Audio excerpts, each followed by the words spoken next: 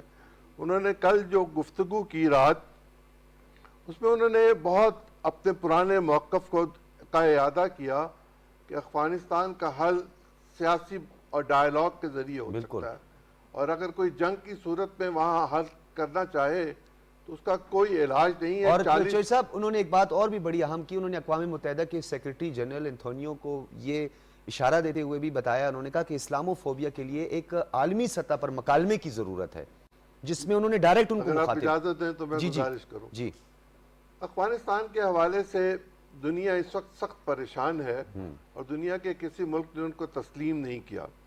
اندر کی کیا صورتحال ہے اس کی پوری خبر تو باہر ابھی آ نہیں رہی، لیکن وہ آنا شروع ہو جائے گی۔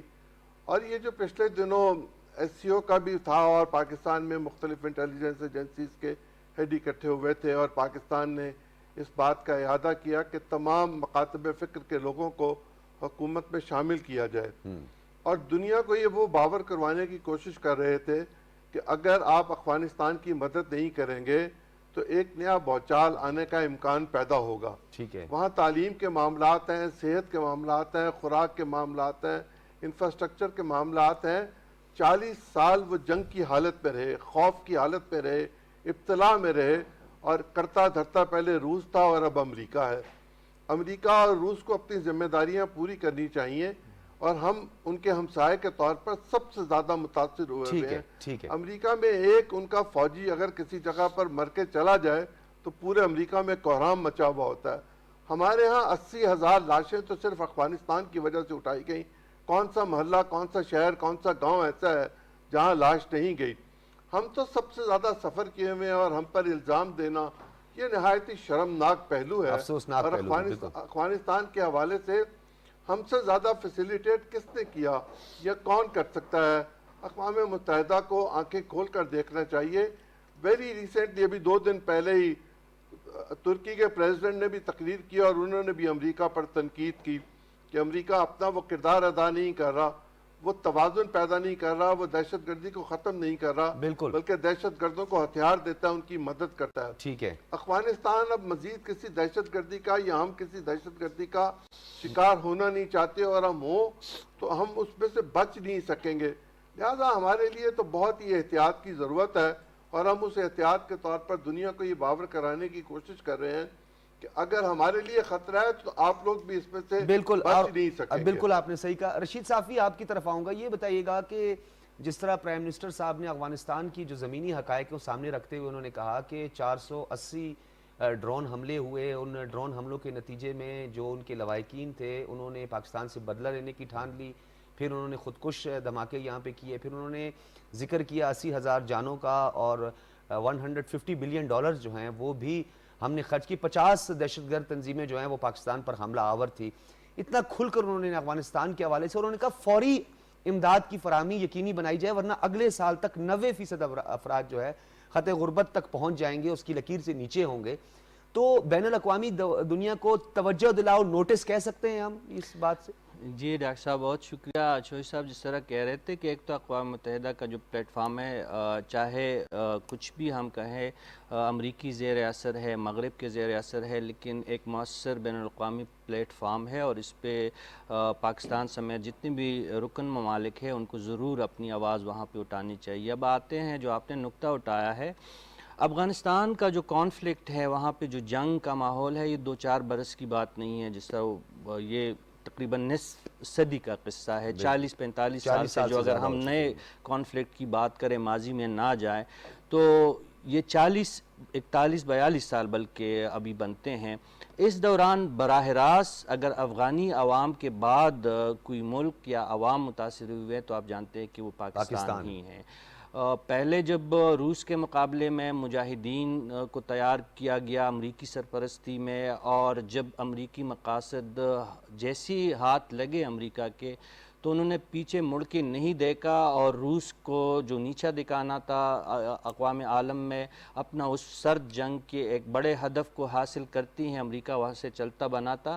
اسی طرح اب دوبارہ امریکہ جب 9/11 کے واقعات کے بعد اچانک امریکہ آیا اور پاکستانی عوام کی خواہشات اور افغانی عوام کی خواہشات کے برعکس وہاں پہ فوجی انویژن کی گئی، فوج کی وہاں پہ تعیناتی کی گئی، گرچہ اس وقت کی جو ہماری فوجی حکومت تھی ان کی اپنی مجبوریت تھی اور ان کی اپنی مصلحت اور ان کی اپنی دلیل ہے کہ کیوں کر پاکستان ساتھی بنا تھا۔ لیکن جس طرح عمران خان صاحب کہہ رہے ہیں اور جو باقی جو دانشور ہے اس خطے کے جو ہمیں بتاتے ہیں کہ اس جنگ کا براہ راست حصہ بننے کا خمیازہ آج تک پاکستان بھگت رہا ہے۔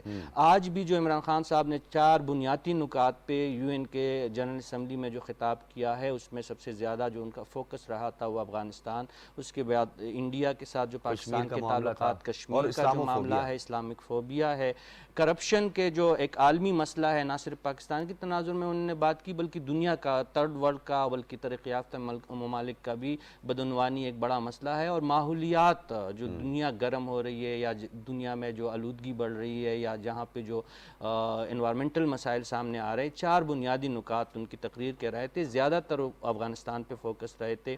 اور آپ کی بات کہ اس سلسلے میں جو دنیا ایک جانب اس بات پہ متعارف بھی ہے، دنیا اس بات کو عمومی طور پر تسلیم بھی کر رہی ہے کہ پاکستان نے ہمیشہ افغان مسئلے میں ایک ثالث کا اور ایک وہاں پہ ایک فیسیلیٹیٹر کا کردار ادا کیا ہے استحکام اور امن کے لیے۔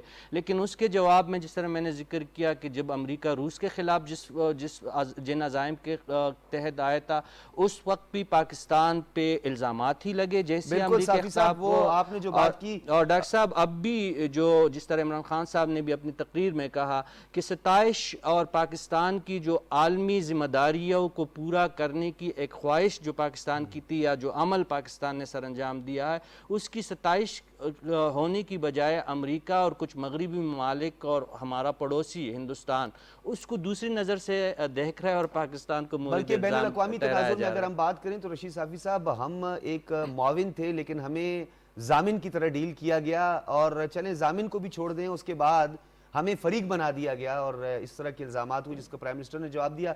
کلاسر صاحب آپ کی طرف آؤں گا اور بڑا اہم ایک نقطہ آپ کی طرف میں لے کے آ رہا ہوں۔ پرائم منسٹر صاحب نے مقبوضہ کشمیر کے یک طرفہ اقدام کے بعد انہوں نے کہا کہ 13,000 لوگوں کو جو ہے وہ اغوا کیا گیا، پھر انہوں نے اندرونی طور پر سٹیزن امینڈمنٹ ایکٹ اور جو آبادی کے تناسب کو بدلنے کی بات کی، اور انہوں نے یہ کہا کہ پڑوسی ملک جو ہے اس کے بارے میں کھل کر انہوں نے بات کی، اور انہوں نے یہ بھی کہا کہ اسلامو فوبیا کو تقویت دی جا رہی ہے، اور بڑھ چڑھ کر ہندوستان BJP اور RSS کا بھی انہوں نے ذکر کر دیا۔ اتنا اسٹریٹ فارورڈ بات کرنا اور اپنے ایک پڑوسی ملک کے لیے ماضی میں ایسا نہیں ہوا ہے، تو آپ کیا سمجھتے ہیں اس کے کچھ نقصانات بھی ہو سکتے ہیں؟ کیونکہ پرائم منسٹر صاحب نے تو بہت کھل کے بولا ہے، اور بین الاقوامی دنیا آپ کو پتہ ہے اس کے دورے معیار کا بھی پرائم منسٹر نے ذکر کیا ہے۔